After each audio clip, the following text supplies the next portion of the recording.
Hi friends, welcome back to my channel.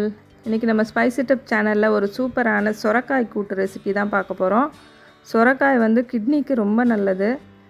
வெயில் காலத்துலலாம் இது சாப்பிட்டிங்கன்னா வாரத்தில் ஒரு முறையாவது சேர்த்துக்கிட்டிங்கன்னா ரொம்ப நல்லது.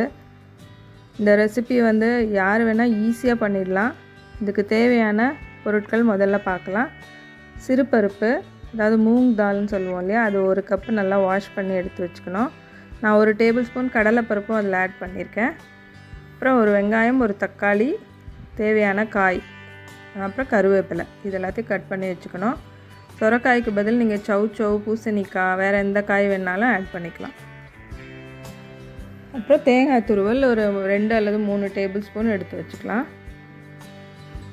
அப்புறம் கடைசியாக போடுறதுக்கு கொத்தமல்லி. ஒரு பேனில் நல்லா ஒரு 2 ஸ்பூன் எண்ணெய் விட்டுக்கலாம்.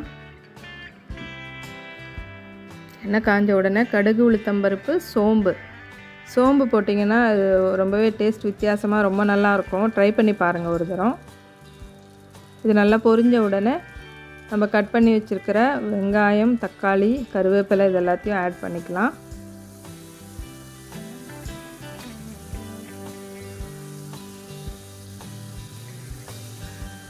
எல்லாத்தையும் ஆட் பண்ணிவிட்டு நல்லா வதக்கி விட்டுக்கலாம்.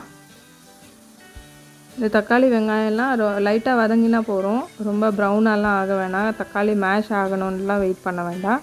ஏன்னா நம்ம இதை ப்ரெஷர் குக் பண்ண போகிறோம். ஸோ அதுலேயே நல்லா வெந்துடும். ஸோ இது லைட்டாக வதங்கின உடனே நீங்கள் கட் பண்ணி வச்சுருக்கிற காயை ஆட் பண்ணிக்கலாம். காய் வந்து நீங்கள் ரொம்ப பொடியாக நறுக்காமல் கொஞ்சம் ஓரளவுக்கு மீடியம் சைஸாக கட் பண்ணிக்கலாம். சாம்பார்னால் கொஞ்சம் பெருசாக போடுவோம். இதில் கொஞ்சம் மீடியமாக போட்டிங்கன்னா கொஞ்சம் நல்லாயிருக்கும். இல்லைன்னா பருப்போடு இது வேகும்போது ரொம்ப பொடியாக இருந்ததுன்னா ரொம்ப கூழாக போயிடும். ஸோ ஓரளவுக்கு கொஞ்சம் மீடியம் சைஸாக கட் பண்ணிக்கலாம். அப்போ தான் கொஞ்சம் நல்லாயிருக்கும் டேஸ்ட்டு. நான் ஒரு 1/2 kg சொரக்காய் போட்டிருக்கேன். அதுக்கு ஒரு 1 கப் போட்டிருக்கேன் பருப்பு.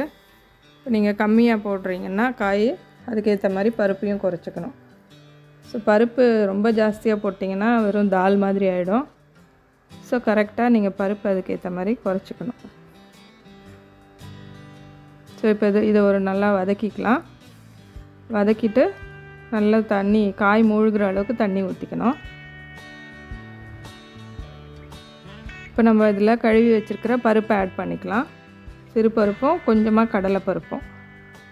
கடலைப்பருப்பு போடுறதுனால டேஸ்ட்டும் நல்லாயிருக்கும். அதே சமயத்தில் ரொம்ப பருப்பு அப்படியே கூழாக இல்லாமல் அங்கங்கே கொஞ்சம் இந்த கடலைப்பருப்பு வரும்போது டேஸ்ட்டு நல்லாயிருக்கும். ஹோட்டல்ஸ்லலாம் அந்த மாதிரி தான் இருக்கும். ஸோ அதே மாதிரி டேஸ்ட்டு கிடைக்கும். ஸோ இப்போ இதை நல்லா மிக்ஸ் பண்ணி விட்டுக்கலாம். இப்போ இதில் கொஞ்சமாக மஞ்சள் பொடி, அப்புறம் சாம்பார் பொடி. நீங்கள் வீட்டில் அரைக்கிற சாம்பார் பொடியாக இருந்தாலும் பரவாயில்ல, கடையில் வாங்குறதா இருந்தாலும் பரவாயில்ல. 3 ஸ்பூன் அளவுக்கு சாம்பார் பொடி போட்டுக்கணும். அப்புறம் உப்பு, உங்கள் டேஸ்ட்டுக்கு ஏற்ற மாதிரி உப்பு, இது எல்லாத்தையும் போட்டுட்டு நல்லா ஒரு தரம் மிக்ஸ் பண்ணிவிட்டு மூடி போட்டு ப்ரெஷர் குக் பண்ணிக்கலாம். இது ஒரு 2 விசில் வந்தால் போகிறோம். ஒரு விசில்லே சிறுபருப்பு வெந்துடும். பட் நீங்கள் கடலைப்பருப்பும் ஆட் பண்ணியிருக்கிறதுனால அது கொஞ்சம் டைம் எடுக்கும் வேகிறதுக்கு. ஸோ 2 விசில் விட்டிங்கன்னா கரெக்டாக இருக்கும்.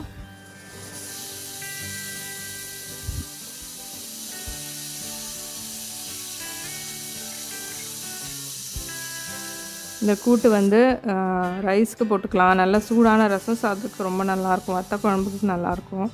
அப்புறம் நைட்டுக்கு எல்லாம் நீங்கள் டின்னருக்கு சப்பாத்தி பண்ணிங்கன்னா அதுக்கு கூட சூப்பராக இருக்கும். இது பாருங்கள், இப்போ பருப்பு நல்லா ஒரு மாதிரி மலர்ந்து நல்லா வெந்திருக்கு. இதுக்கு மேலே வேகக்கூடாது. ரொம்ப வெந்துருச்சுன்னா அப்படியே ஆறுனாக்கா கேக் மாதிரி ஆகிடும். ஸோ இதுலேயே கொஞ்சம் பெருங்காய பொடியும் நம்ம எடுத்து வச்சுருக்கிற தேங்காய் துருவலையும் ஆட் பண்ணிக்கலாம். தேங்காய் துருவல் போடுறதுனால டேஸ்ட்டு ரொம்பவே நல்லாயிருக்கும். தேங்காய் துருவல் இல்லைன்னா நீங்கள் 2 பீஸ் தேங்காய் மிக்சியில் போட்டு கூட ஒரு ஓட்டிட்டு போட்டுக்கலாம். ஆனால் ரொம்ப நைஸாக அரைக்கக்கூடாது தேங்காய். கொஞ்சம் 1-2 இருந்தால் தான் டேஸ்ட் நல்லாயிருக்கும். நீங்கள் தேங்காய் துருவல் போட்டிங்கனாக்கா ரொம்பவே டேஸ்ட் நல்லாயிருக்கும். இப்போ இது எல்லாத்தையும் மிக்ஸ் பண்ணி விட்டுட்டு அந்த தேங்காய் கொஞ்சம் வேகிற அளவுக்கு லைட்டாக கொதிச்சா போகிறோம். பாருங்கள் இந்த அளவுக்கு. இப்போ பாருங்கள் எல்லாம் சேர்ந்து நல்லா வந்துருச்சு. அவ்வளோதான், நம்ம கூட்டு ரெடி ஆகிடுச்சு. இப்போ நம்ம கடைசியாக கொத்தமல்லியை போட்டுட்டு ஸ்டவ் ஆஃப் பண்ணிடலாம்.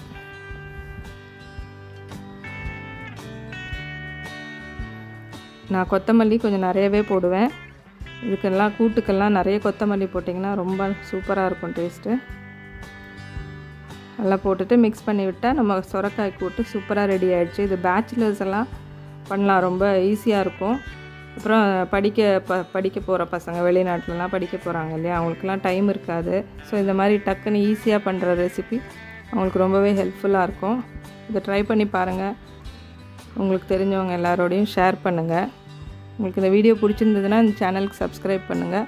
அப்போ தான் நான் அடுத்தடுத்து இந்த மாதிரி யூஸ்ஃபுல்லான வீடியோஸ் போடும்போது உங்களுக்கு நோட்டிஃபிகேஷனில் வந்து சேரும். தேங்க்ஸ் ஃபார் வாட்சிங். நான் மறுபடியும் உங்களை இதே மாதிரி ஒரு இன்ட்ரெஸ்டிங்கான ரெசிபியோடு சந்திக்கிறேன். Until then, bye. Happy cooking.